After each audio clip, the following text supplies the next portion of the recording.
Hola gente, en este último video de las metales alcalinos térreos vamos a ver las sales que forman con oxoácidos.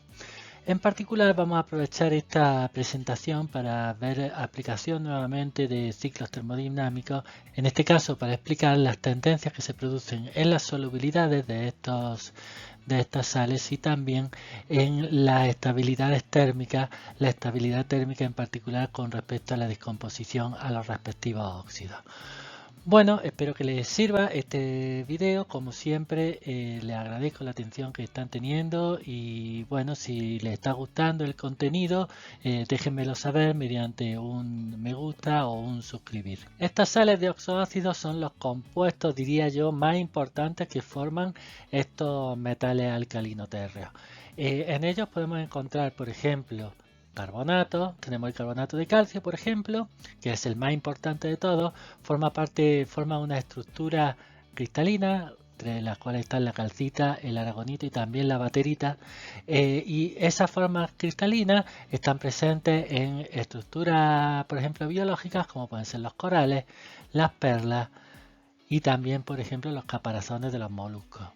Después también está presente en multitud de minerales que conforman la corteza terrestre, como puede ser la carliza o por ejemplo las dolomitas, que son carbonatos de calcio y de magnesio. También están en el mármol, que tiene un gran valor en arquitectura y que es también un mineral.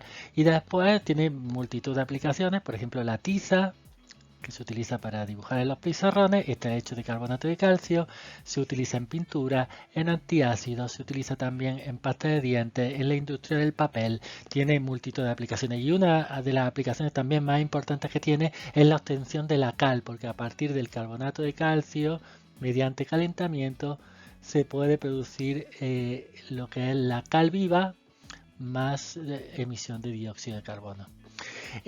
Otros sales de oxoácidos importantes sería por ejemplo los sulfatos, el más importante nuevamente el sulfato de calcio, el cual se está presente por ejemplo en el yeso y la escayola, elementos de interés tanto en construcción como también digamos decorativos.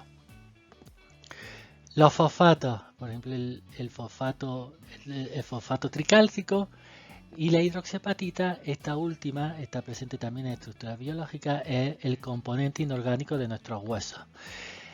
Y otros muchos oxoácidos, sales de oxoácidos, como que incluyen hidrógeno fosfato, cromato, silicato. El caso del silicato es interesante porque el silicato tricálcico forma parte esencial o el componente principal del cemento Portland que se utiliza en construcción.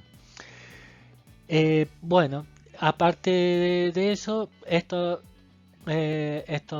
sales suelen ser bastante insolubles, sobre todo las que tienen una relación 1-1, las que se forman con cationes que son divalentes y aniones que también son divalentes, como por ejemplo el carbonato, sulfato, son sales muy insolubles. Y después otras, por ejemplo, las monovalentes tienen mayor solubilidad por la menor energía de red que presentan. Nos vamos a centrar en dos aspectos de estas oxisales relacionadas con las propiedades periódicas y cómo esto afecta las propiedades de estos compuestos. Nos vamos a centrar en primer lugar en la solubilidad para que vean cómo las propiedades de los iones y cómo estos varían a lo largo del grupo y a través de propiedades relacionadas con estos, que como puede ser por ejemplo la energía de red o la energía de hidratación, permiten interpretar las secuencias de solubilidades que se producen para las distintas sales.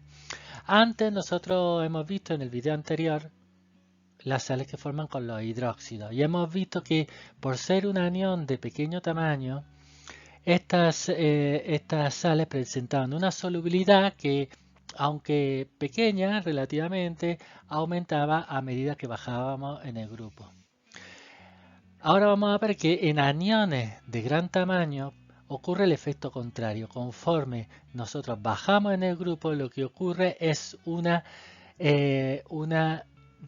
una disminución de la solubilidad, es decir, que la solubilidad aumenta en este sentido. En cambio, para un anión de tamaño intermedio, como el carbonato, esta solubilidad no es que sea errática, pero podemos ver cómo primero disminuye la solubilidad y después aumenta en este sentido. Se ve que el radio en este punto es óptimo. Es decir, vamos a tener secuencias que van a ser más fáciles de explicar, en donde va a predominar siempre un término, como vamos a ver ahora, y otras que van a ser más difíciles de interpretar. Y todo esto se relaciona con la variación del radio catiónico a medida que bajamos en el grupo. Vamos a recordar un poco el ciclo termodinámico. Recordemos que consideramos que primero teníamos la ruptura de la red cristalina. En este caso lo que se formaría, si consideramos el sulfato, sería la formación del catión divalente, del catión alcalino térreo y el sulfato. Y ahí la energía que se consume en este caso es la menos energía de red, porque es lo que necesitamos para romper la red. En cambio, en un segundo paso estamos hidratando, solubilizando estos cationes y esta la entalpía involucrada en la entalpía de hidratación tanto del catión como del anión. Vuelvo a insistir en que la energía de red depende de la inversa de la suma de los radios. En cambio, las energías de hidratación van a depender cada una del catión y del anión que estemos considerando y por lo tanto van a ser la suma de la inversa de los radios, cada una por separado. Y eso va a afectar efectivamente a las solubilidades. En el video anterior nosotros lo que vimos fue el caso cuando el radio del anión lo consideramos pequeño, ¿de acuerdo?, con respecto al radio del catión. Veíamos entonces que este radio va a ser relativamente pequeño con respecto a este. Y entonces nosotros aquí podríamos decir que en un ejemplo muy exagerado, la energía de red es entonces proporcional a 1 partido por el radio del catión. Es decir, que tiene una gran importancia el radio del catión. Conforme aumenta el radio del catión, este término va a disminuir. Y como este término es el desfavorable, va a favorecer cada vez más la disolución de la red. En cambio, el término de hidratación,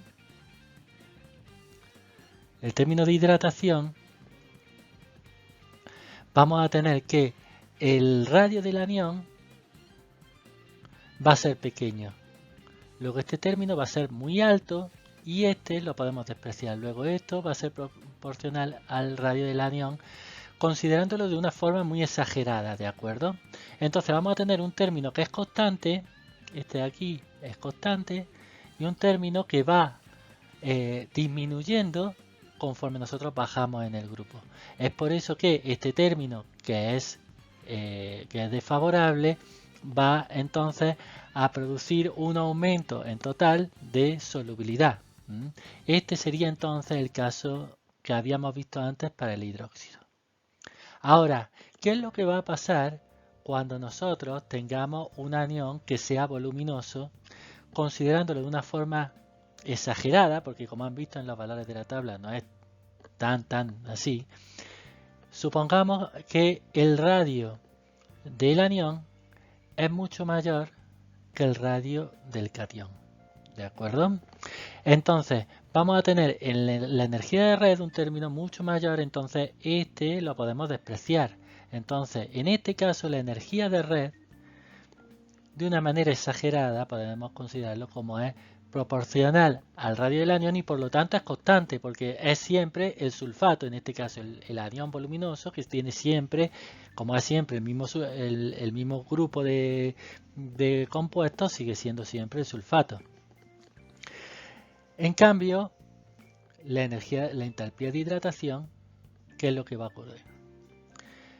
Ahora lo que tenemos es que como el radio del anión es muy grande, este término lo podemos considerar como despreciable y por tanto va a ser proporcional a el radio del catión.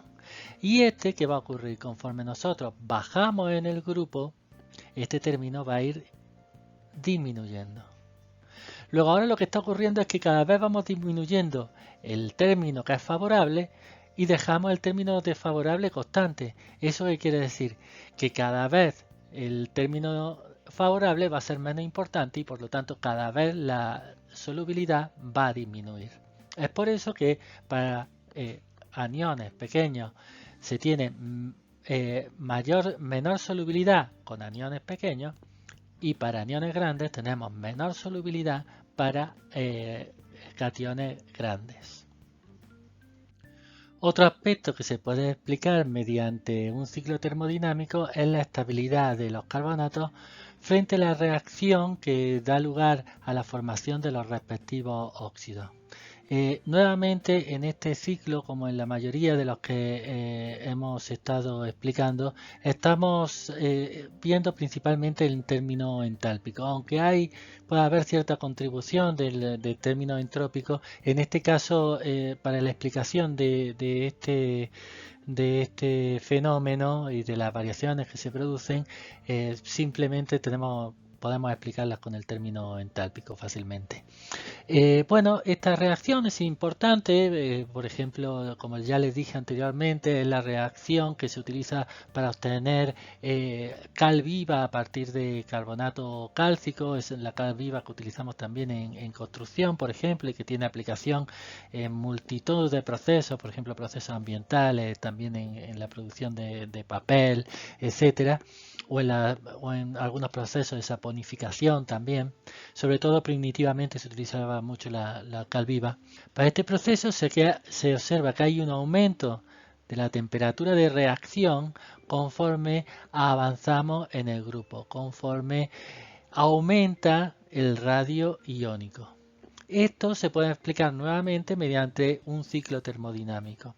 Este ciclo termodinámico que podríamos plantear partiría del carbonato correspondiente para dar los correspondientes iones en estado gaseoso. La energía involucrada sería menos la energía de red.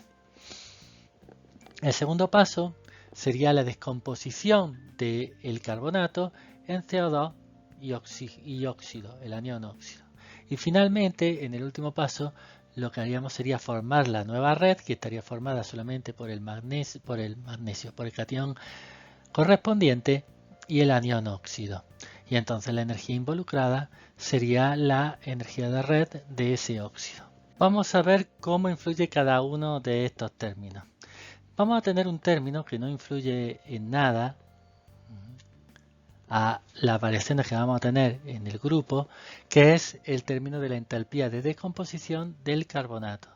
Porque este carbonato solamente se descompone a dióxido de carbono y oxígeno, y fíjense como el magnesio ahí se queda de espectador sin sufrir ninguna transformación. Luego en ese proceso no interviene. En donde sí va a intervenir va a ser en la energía de red tanto del carbonato como del óxido del metal alcalino térreo. Este término va a ser desfavorable, el del carbonato. Este término va a ser favorable a la reacción. Ahora, ¿qué ocurre? Ambas energías de red van a ser proporcionales a la inversa de el radio del catión más el radio del anión. Si este radio es grande, vamos a tener una menor variación de este término conforme nosotros bajamos en el grupo. Los radios de los cationes van a influir menos. En cambio, si el radio es pequeño, entonces estos radios van a influir más. Su peso en este término va a ser más. Esto quiere decir que este término va a disminuir con menor fuerza o va a disminuir menos conforme nosotros bajamos en el grupo que este término. Este término, el término del óxido, va a disminuir mucho más. Lo podemos ver aquí en este gráfico, que nosotros si tenemos un anión voluminoso, conforme variamos el radio, aunque en términos absolutos va a ser la variación igual, en términos relativos es mucho menor. ¿De acuerdo? Entonces, al pasar de un carbonato de bario a uno de magnesio, la variación va a ser pequeña.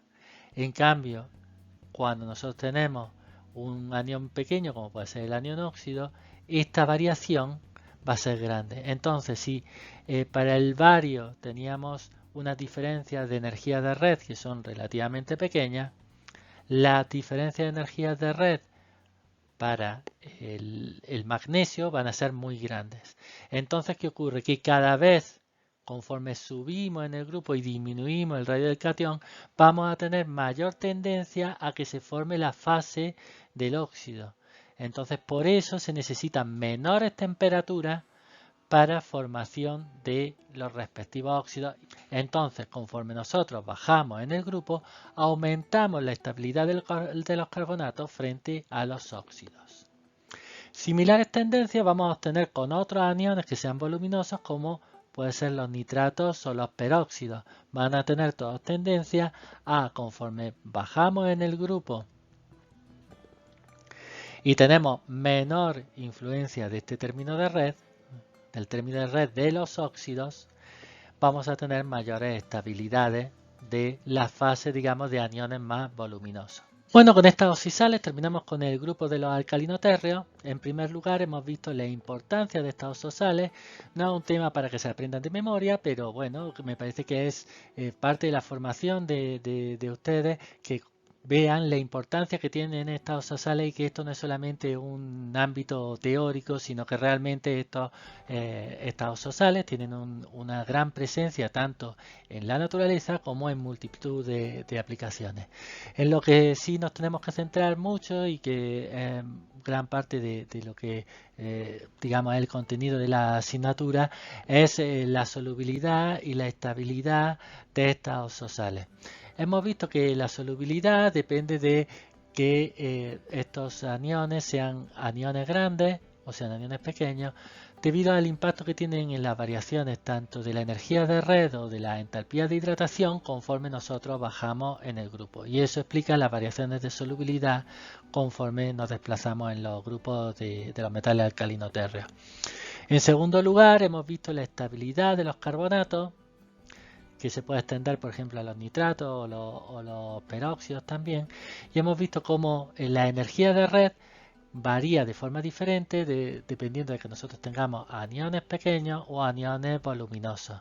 Y como eso, en definitiva, y esa diferencia que hay en la variación de la energía de red conforme nosotros nos desplazamos en el grupo, ya sea subiendo o bajando, es lo que explica que tengan estos oxoaniones, en particular el carbonato, una estabilidad creciente conforme nosotros bajamos en el grupo. Bueno, con esto me despido, espero que les haya gustado este video. En tal caso, déjenmelo saber con un me gusta o con un suscribir, y por cualquier duda, comentario o sugerencia ya saben que me pueden escribir a mi mail personal aquí en YouTube o en la página de Moodle. Un saludo.